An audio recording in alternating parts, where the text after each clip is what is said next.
Ieri era San Michele Arcangelo, il patrono della Polizia di Stato. Giustamente la Polizia di Stato di Pordenone, nel corso di una cerimonia officiata dal vescovo della diocesi di Concordia Pordenone, Giuseppe Pellegrini, ha voluto insomma festeggiare questa ricorrenza, dove al Parco Galvani di Pordenone. Il perché lo scopriamo nel servizio.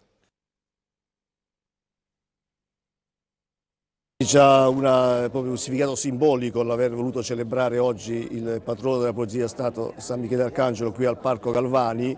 San Michele rappresenta un po', no, la perenne lotta tra il bene e il bene che vince il male. Non è casuale, perché abbiamo voluto praticamente nella continuità dell'anno passato, l'anno scorso, sempre le celebrazioni di San Michele Arcangelo si sono svolte al Parco Querini, quindi quello di oggi è che cosa? È una riconferma, è una testimonianza praticamente della città, dei cittadini che si sono loro riappropriati di fette e porzioni del territorio che quindi possono essere fruite dalle famiglie, possono essere fruite dalle persone, dalla città stessa. Quindi è una riconferma, ripeto, di un cammino iniziato già l'anno passato e poi nulla accade per caso. È chiaro che questi risultati sono sicuramente frutto di chi? Di un tessuto sociale, di persone caratterizzate da estrema laboriosità, di grande dignità, che hanno come punto di riferimento il faro della legalità. Quindi ripeto, poi l'apporto delle forze dell'ordine in un fare sistema, in un fare squadra, ognuno nell'ambito delle proprie competenze, garantiscono sicuramente risultati come quello odierno, ma ripeto, dove sicuramente alla base c'è proprio l'operatività e diciamo, il lavoro svolto innanzitutto dai cittadini di Pordenone, e lo stesso aspetto possiamo rivolgere a tutta la provincia, quindi all'intera provincia di Pordenone. Per questo lei parlava di laboriosità da parte degli uomini di divisa della Polizia di Stato. Ci avviciniamo ormai verso la fine dell'anno. Che anno è stato questo qua per lei, il 2019, sotto il profilo non soltanto della conoscenza del territorio, ma soprattutto delle operazioni che sono state diverse? A me piace dire, il giorno del mio insediamento ho detto no, il territorio parla e sta a noi, non solo addetti alle forze dell'ordine, ma a tutti, a ciascun attore, ascoltare, sentire le istanze che arrivano dal territorio, valutare e quindi ponderare quegli interventi necessari affinché il territorio possa continuare, no, ad essere fruito in maniera serena e tranquilla. Quindi anche quelle operazioni che lei prima citava di polizia giudiziaria nascono da che cosa? L'operazione Predoni, i furti in abitazione che si erano concentrati nel periodo a ridosso di Natale a Pordenone e nel Sacilese, nascono proprio dal saper ascoltare le esigenze del territorio, una problematica che è stata anche valutata assieme a tutti gli altri attori delle forze dell'ordine sotto il coordinamento del prefetto, e date quelle risposte che quindi hanno ripristinato non solo quel senso di sicurezza intesa come percezione di sicurezza, ma proprio hanno ripristinato una sicurezza reale che, torno a ripeterlo, comunque noi ci mettiamo il nostro contributo, ma che ha come solido fondamento che cosa? Appunto la legalità e il tessuto sociale che insiste sul territorio di Pordenone e dell'intera provincia di Pordenone.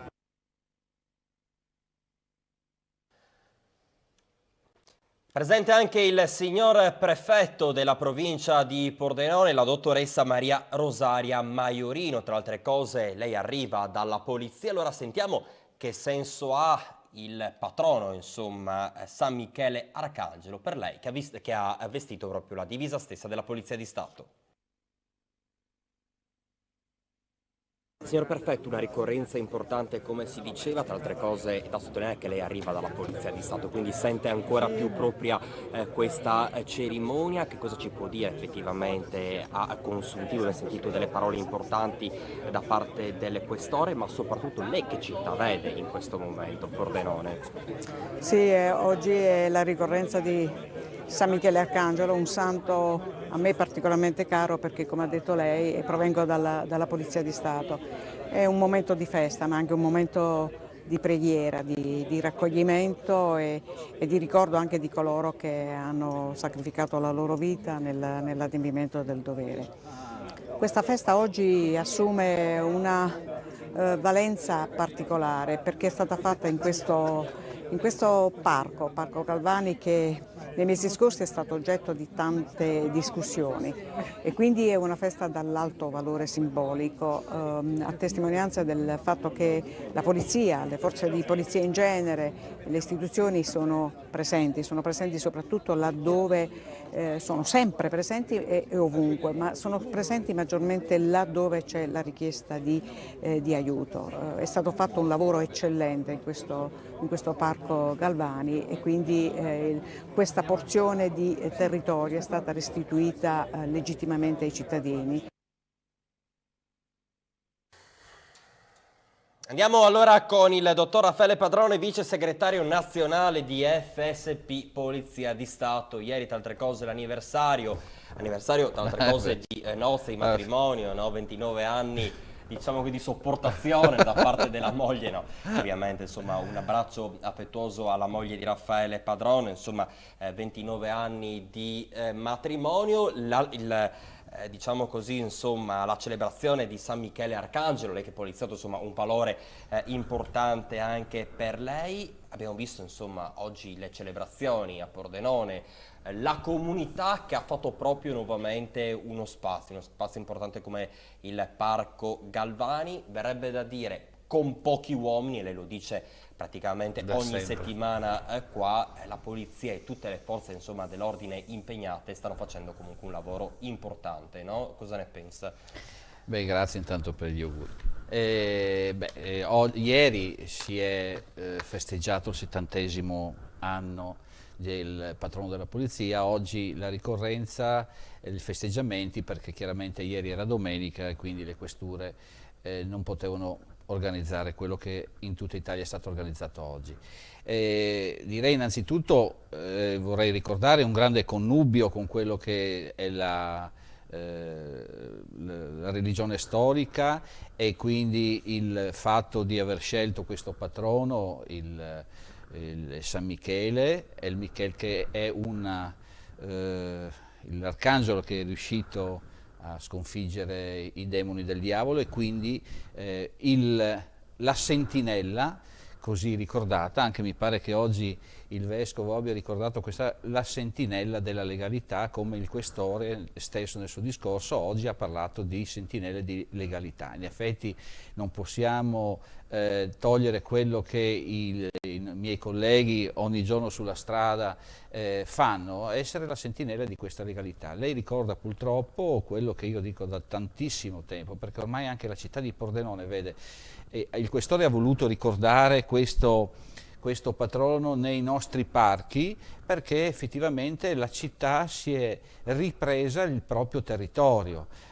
Oggi lì c'erano amministratori locali, nazionali, ma soprattutto quelli locali, che hanno dato la possibilità, unitamente alla polizia locale e le altre forze di polizia, hanno dato la possibilità ai cittadini pordenonesi, che sono poi i contribuenti, quello che dico sempre, i contribuenti siamo tutti noi, sono comunque i cittadini di Pordenone, ed è giusto che riabbiano un loro territorio. Allora io dico, la grande professionalità che viene da questi ragazzi che sono in mezzo alla strada, oggi va ricordato che lavorare in mezzo alla strada è anche un rischio.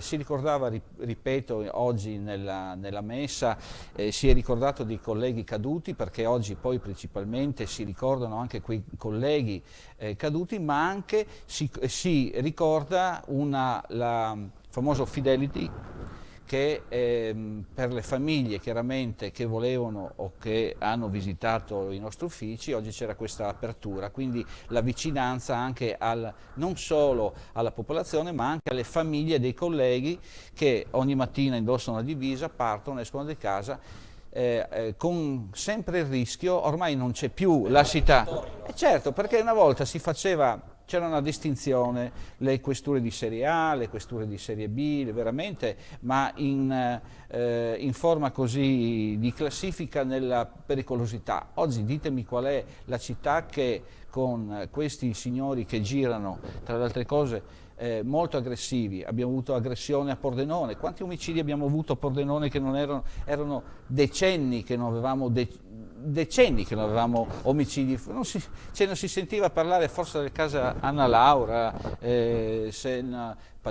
Petron mi pare, ecco, quindi da anni, e allora in un anno ne abbiamo avuti 5, 6, voglio dire, oggi non possiamo più fare una distinzione di città, oggi c'è un'invasione pacifica, chiamatela come volete, di persone che hanno un'altra cultura, sono molte volte, spesso sono armate, perché abbiamo riscontrato queste cose nelle perquisizioni, quindi è una pericolosità, insomma, che non va tralasciata. Lei diceva giustamente, nella città di Pordenone i colleghi forse sono molto più professionali forse di qualche altra città, dove avendo un numero maggiore di forza in campo possono gestire la loro attenzione nelle 6 ore in maniera diversa. Questo è importante, perché la concentrazione di un servizio non può venir meno 5 minuti dopo, cioè ci può essere la pausa caffè, benissimo, ma la concentrazione del lavoro, del servizio è uguale qua oggi, è uguale a Napoli. Senta, dottore, quali criticità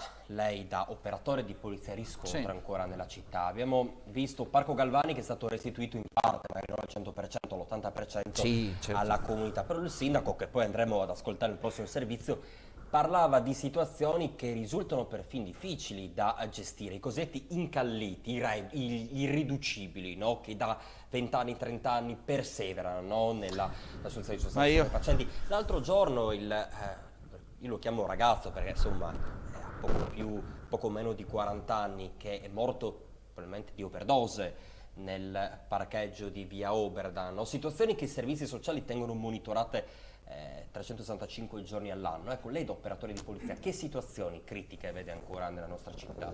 Ma guardi, io non voglio puntare il dito su persone che non c'entrano nulla con Pordenone, però io voglio dire che sono quelle persone diciamo italiane, che siano pordenonesi o comunque della nostra provincia. Noi le conosciamo tutte, abbiamo uno schedario, conosciamo la tipologia dei loro reati, il loro modus operandi, e quindi voglio dire, non è quello. Il problema è che diventa difficile oggi, perché guardiamo, quando c'è una denuncia di reato, guardiamo da chi viene commesso il reato. Io credo che se andiamo a analizzare su 10 reati, vediamo quanti sono commessi da pordenonesi, chiamateli così, o comunque persone del nostro territorio, italiani. Purtroppo, ripeto, vede, quello che dicevo prima, la cultura di queste persone è diversa, cioè i maltrattamenti ai minori, i maltrattamenti ai familiari, ricadono su chiaramente quanto nel loro paese questi stranieri trattano e come trattano le donne, come trattano, andate a vedere. Io ho avuto modo di lavorare con queste persone, ho avuto modo di controllare queste persone nelle loro abitazioni, e ancora le donne mangiano da una parte e gli uomini mangiano da un'altra. Quindi, come possiamo pretendere che poi ci sono le violenze sessuali nei confronti di ragazze che vanno nel parco a fare jogging, ma quando mai noi a Pordenone abbiamo avuto un problema del genere? E perché una ragazza non può andare vestita in una maniera, e perché deve avere paura di incontrare queste persone? Purtroppo è questo. Allora anche il sindaco giustamente mette in... Io, come dico sempre per il questore, e lo dico anche per i carabinieri, uno mette in campo gli uomini che ha, no? E si fa il pane con la farina che ha. E come quindi una voglio dire, di calcio, questo è. Però ribadisco, guardate, oggi ci sono dei reati che prima erano... Noi avevamo i ragazzi della panchina, per chi è dall'altra parte dello schermo se li ricorda, e allora ogni tanto si prendeva 2 soggetti, li portavamo in ufficio, li si controllava. Quello era la delinquenza. C'erano le famose rapine, venivano dalla Mala del Brenta. Una volta sgominate queste bande, questa tipologia, oggi guardate che tipologia di reati abbiamo sulla strada. Queste, voglio dire, lasciamo perdere i truffatori online che ancora ci sono, esistono. Certo. ma guardiamo sulla strada che tipologia di reati. Reati che a Pordenone, come le malattie, malattie che da noi come la varicella, come la scabbia, non sapevamo più dai tempi della guerra, oggi sono risorti queste tipologie. Così sono risorti dei reati che purtroppo sono incontrollabili, perché non è una questione di droga. Una volta avevamo i controlli davanti alle scuole, che continuiamo a fare perché i ragazzi sono più volubili in questa tipologia di reato, nell'assumere magari sostanze stupefacenti. Poi magari andiamo a guardare, lasciamo perdere quello che è successo oggi, che un farmacista è stato indagato perché ha dato della pari morfina a 2 giovani. Poi magari non permettiamo ai ragazzi dopo le 22 di bere in un locale, quando poi arriva il maggiorenne che può acquistare in autostrada la bevanda alcolica e assume alcol e uccide altre 4 persone che sono con lui in macchina. Cioè, voglio dire, è un discorso, quello che chiede il sindaco, dice il sindaco, ecco, io dico al sindaco ci sono magari delle zone più buie nel senso senza luce, anche qualcuno oggi ha ricordato al sindaco questa particolarità, ecco, cerchiamo almeno di attivarci con più illuminazione, più telecamere, in modo di garantire quello che l'occhio umano non riesce a vedere, certo, perché numericamente non è possibile.